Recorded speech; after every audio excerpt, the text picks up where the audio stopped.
Bonjour et bienvenue dans L'évité, l'une des rares émissions qui vous propose les personnalités pour commenter l'actualité des Comores. Aujourd'hui, nous sommes en duplex avec Achrafi Galil, l'un des membres qui organise un mouvement qui contexte les responsables des élus de la diaspora de France. Bonjour, monsieur Achrafi Galil. Bonjour, Bonaïd Saïd. Merci d'avoir accepté cette interview pour discuter un peu à l'actualité de la diaspora. Récemment, vous avez lancé un mouvement qui contexte les présidents élus ici en France. Vous pouvez nous expliquer la légitimité que vous avez pour organiser une autre élection, monsieur Achrafi Galil? Déjà, il n'y a pas de président élu. Il faut qu'on remette un peu les choses en place. Il n'y a aucun président élu parce que qui dit élu dit élection. Oui. Et à ce jour, il y a 4 présidents, dont une présidente. Et ces gens-là, ils sont désignés. Okay. Il y avait des élections quand même, monsieur Achrafi. Ok. Comment vous définissez ce que vous appelez élection, vous? Je vous pose la question. Voilà. Pose la question, monsieur. Voilà. Donc, en fait, une élection implique des gens qui se sont manifestés. On dit que tel jour, il y a une élection, etc. Il n'y a pas d'élection, il y a une désignation. Je m'explique. Chez nous, entre Comoriens, les îles, c'est nos papas un peu qui décident. Okay. Donc, en Île-de-France, des papas, avec la plus belle des volontés, disent qu'il faut organiser la diaspora, etc. Okay. C'est une... On me compte si où, cette existence est là depuis longtemps. La différence entre hier et aujourd'hui, c'est que le nouveau président se veut le président de la diaspora. Moi, je ne savais pas qu'il y avait une élection d'abord. Et quand je dis moi, je dis les gens comme moi. C'est-à-dire que plein de gens, parce qu'on est 150 000, et on peut très humblement dire qu'il devait y avoir 300, allez, 400 personnes, allez, soyons gentils, hein, 500 personnes qui étaient là à son investiture. Mais des gens qui l'ont élu, je ne suis même pas sûr que ça dépasse Ma question, je vous ai posé une question, monsieur Achrafi Galil. Excusez-moi, parce que... Oui.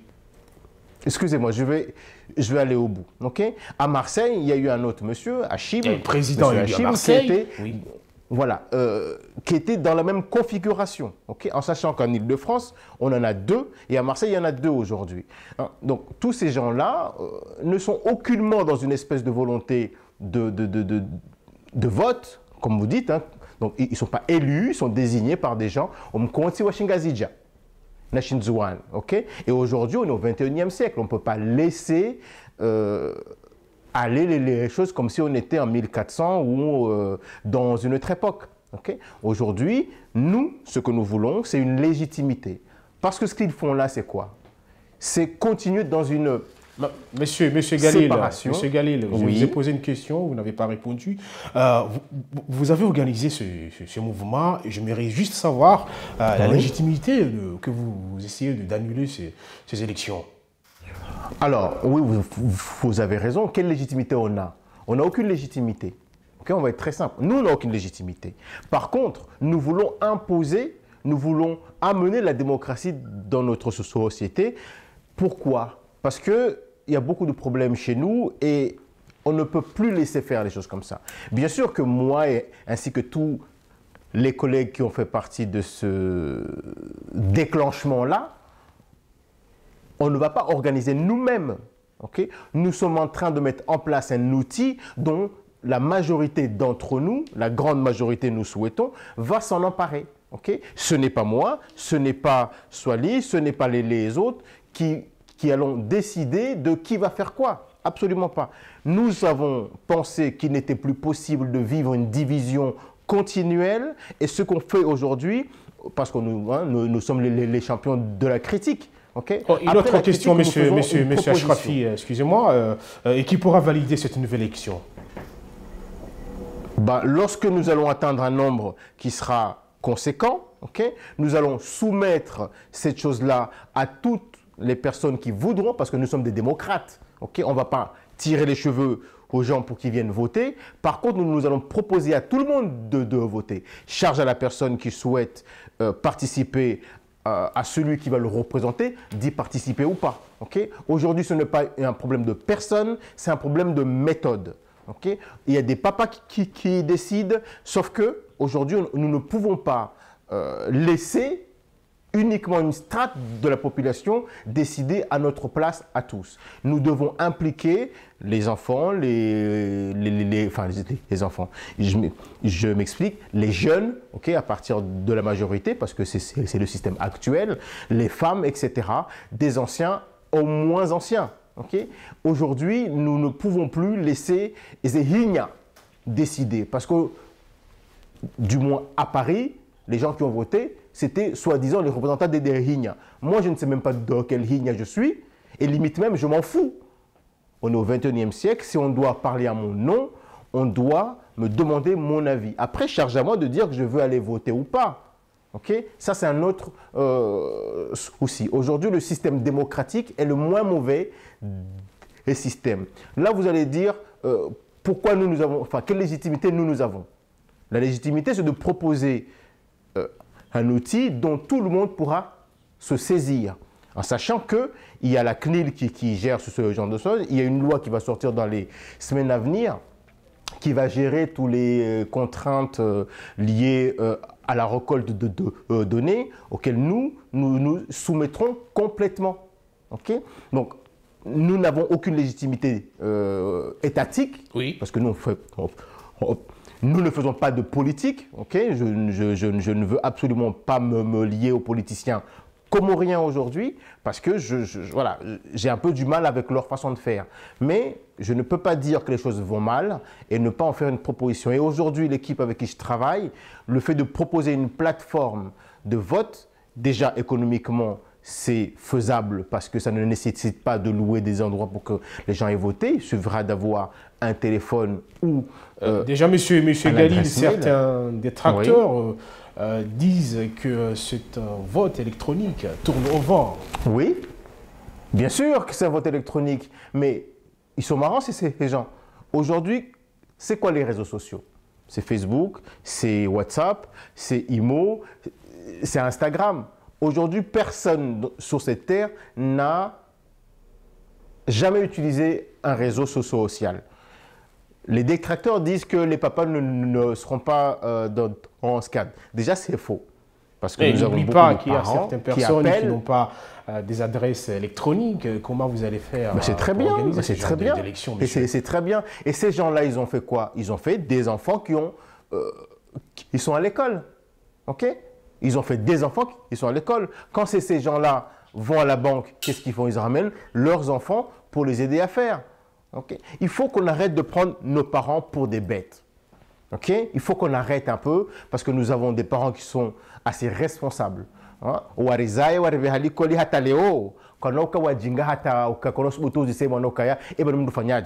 faut qu'on arrête. Il faut qu'on arrête de mal se regarder. Il faut qu'on arrête de mal se juger. Il faut qu'on arrête d'avoir un regard qui soit négatif sur nous-mêmes. Les parents qui ne sauront pas faire seront accompagnés. En sachant que nous n'avons pas la science infuse. Nous n'allons pas inventer l'eau chaude. Il y a des choses qui existent, par exemple. La CNTD qui existe depuis 4 ans, okay, qui a déjà commencé un travail, nous allons nous rapprocher d'eux et même déjà des choses sont en cours pour utiliser ce qu'ils ont. L'idée, ce n'est pas que nous inventions une usine à gaz. Non, l'idée est d'imposer le fait que celui qui se veut président de cette diaspora-là aille vraiment au vote, parce que c'est la seule possibilité que nous puissions créer une diaspora unie et efficace et surtout légitime. Parce qu'aujourd'hui, qu'est-ce qu'il a de légitime, Mohamed Saïd? Qu'est-ce qu'il a de légitime, M. Hachim? Qu'est-ce qu'il a de légitime, Mme Ok, M. Ashrafi, notre question, comment vous allez faire pour mobiliser la diaspora afin de participer dans ces élections? Comment vous avez quoi comme moyen pour organiser ces élections? Déjà, on n'a pas de moyens parce que c'est nos finances qu'on utilise aujourd'hui pour faire. Mais quel outil nous allons utiliser? On va faire du porte-à-porte. Qu'est-ce que j'appelle le porte-à-porte? C'est-à-dire qu'aujourd'hui, partout en France, en France. Exactement. Vous avez les moyens, monsieur? Exactement, monsieur. Vous savez, alors je parle avec vous, vous êtes où? Nous sommes à Marseille. Voilà. Est-ce que je suis à Marseille? Vous êtes à Paris. Voilà. Okay? Vous êtes en train de montrer en direct que je ne suis pas obligé, moi, de venir à Marseille pour parler avec vous. Bon, il y a des outils au XXIe siècle qui nous permettent d'échanger avec les gens. Il faut qu'on arrête de faire peur aux gens. On ne va pas aller trouver une caisse noire qui va venir financer tout ça. Absolument pas. Aujourd'hui, le vote sera électronique. Notre job à nous est d'expliquer, faire de la pédagogie, que pour qu'aujourd'hui, nous puissions proposer aux gens de voter, il ne faut pas des milliards. Il faut qu'on arrête. Il ne faut pas de milliards. Il faut un bon site Internet. Il faut un site Internet sécurisé. Il faut que les données soient sécurisées. Et que les gens aient un code, un téléphone, un email, un nom pour pouvoir accéder au vote. Donc, il ne faut pas faire comme si il fallait avoir 300 milliards de dollars pour voter. Ce n'est pas vrai. Monsieur Ashrafi, il y a une chose que je n'arrive pas à comprendre. Vous faites partie du mouvement qui va organiser ces élections. Bon, j'aimerais juste savoir, vous représentez ce mouvement. Qui sont ces gens qui sont derrière vous? Parce que bon, je n'arrive pas à vous comprendre également. J'adore la question. Qui sont ces gens qui sont derrière vous? Oui. Déjà, dans la question, vous êtes suspicieux. Qui sont ces gens qui sont derrière vous? Vous êtes suspicieux. Vous êtes en train de laisser entendre, à travers votre question, qu'il y aurait des gens derrière vous. Il faut savoir. Voilà. Moi, je vais vous répondre très humblement. Il n'y a personne. Très rapidement, monsieur. Il n'y a personne. Aujourd'hui, moi, ce que je fais, moi, je suis un indépendant.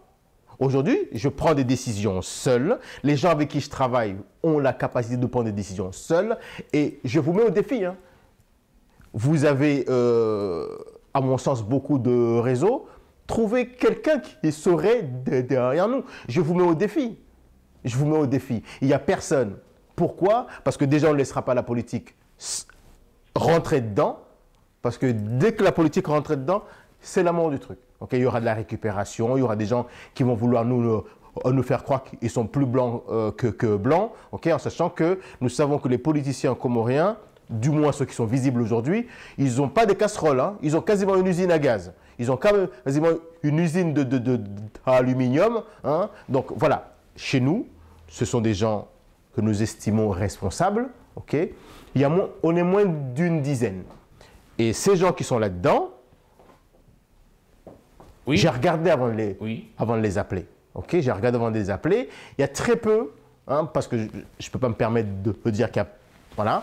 Aujourd'hui, je peux penser humblement que personne des gens avec qui je travaille aujourd'hui n'a une casserole.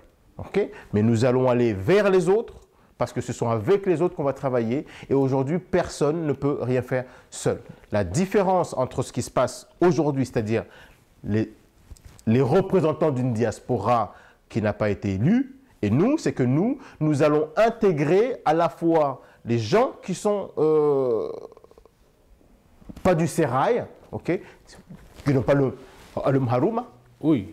Et les autres. Oui, monsieur Ashrafi Ghali, il y a certaines personnes qui vous accusent de vouloir détruire la présidence de Mohamed Saïd. Voilà. Comment répondez-vous par rapport à ça? Les gens qui disent ça, c'est parce qu'en fait, ils ne savent pas où tenir. Ils ne savent pas où attraper. Ils ne savent pas comment critiquer ni comment faire. Aujourd'hui, je vais encore le redire, parce que depuis un an, je le redis, mais ça n'a pas l'air de rentrer. Je ne veux pas de président. Et pourquoi vous n'entendez pas jusqu'à la fin de son mandat, de se présenter aux élections? Il n'est pas légitime. Je vais juste vous poser une question. Pourquoi on laisserait le mandat de Mohamed Saïd de finir et pas de Faïda?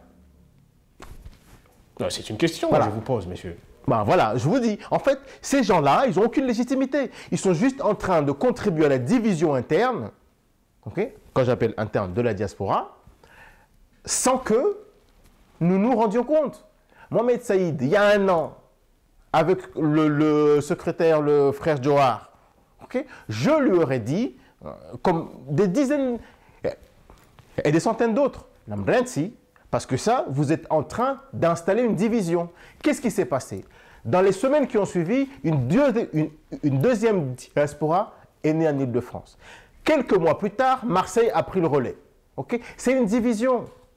Donc, tous ces gens qui veulent dire « on veut l'unité », comment on veut l'unité en permettant ou en s'associant avec des choses qui divisent. Je vais prendre un exemple très précis. Les Anjouanais aujourd'hui, qui sont à Marseille, okay, présidés par Mme Faïda, qu'est-ce qu'ils ont fait? Ils disent, les grands Comoriens, qui n'ont de grands que le nom, parce que je déteste l'idée de grands Comoriens, au Ouangazidja, quand ils prennent des décisions, ils ne nous associent pas. Qu'est-ce qu'ils font? Ils créent une diaspora à côté. La diaspora des Anjouanais. Bon. Monsieur Ashrafi, ils ont raison. Nous ne voulons pas de cette division-là. Oui. Nous voulons une légitimité, un président qui sera élu par les gens des 3, sinon même des 4 îles. Et là, il aura un mandat que tout le monde pourra dire, voilà, à la fin de telle chose, il ou elle aura fait son job ou pas. C'est simple. Ok, monsieur Ashrafi, un dernier mot pour finir cette émission. Très rapidement. Le dernier mot, c'est qu'il faut qu'on accepte une chose, ok? Aujourd'hui, la diaspora est diverse. Aujourd'hui, la diaspora, ce n'est pas uniquement le papa qu'est l'homme Haruma. Aujourd'hui, il y a des ingénieurs, il y a des plombiers, il y a des cuisiniers, il y a des médecins, il y a des gens qui travaillent dans des super grosses boîtes en France, ok? Et il y a des chefs d'entreprise, il y a des chômeurs. Tous ces gens-là, on doit réussir à leur parler. Et le fonctionnement actuel, Yamila Nancy, prive une grande partie de notre société de droit à la parole. Et le problème que nous avons aujourd'hui, c'est comment on remet ensemble toute la société. Et le moins mauvais des systèmes, c'est le système démocratique. Le jour où on va dire à tout le monde, vous avez le droit, vous allez voir que plein de gens qui ont des compétences extrêmement pointues vont revenir dans la communauté et c'est tout le monde qui va gagner. À Marseille, nous avons plein de gens qui demandent à ça. Et je vous mets au défi une chose. Descendez à Marseille, parce que vous êtes à Marseille, ou votre collègue qui est à Paris, et vous allez demander à 15 personnes, même pas 5 personnes. Est-ce que vous savez comment Mohamed Saïd a été élu ou M. Hachim a été élu? Ils vous diront. Mais aujourd'hui, personne n'ose parler parce que nous risquons de nous faire traiter de tous les noms, Haouri Lahawa et Shingazija. Ok, monsieur Ashrafi Galil. Et c'est la fin de cette émission. Nous étions en duplex entre Paris et Marseille avec Ashrafi Galil. Il est l'un des membres qui s'apprête à organiser des élections pour élire un nouveau président de la diaspora comorienne de France. C'est la fin de cette émission. Vous pouvez continuer à nous suivre sur les réseaux sociaux. En attendant, l'information continue sur Comore Télévision Internationale. Merci et au revoir.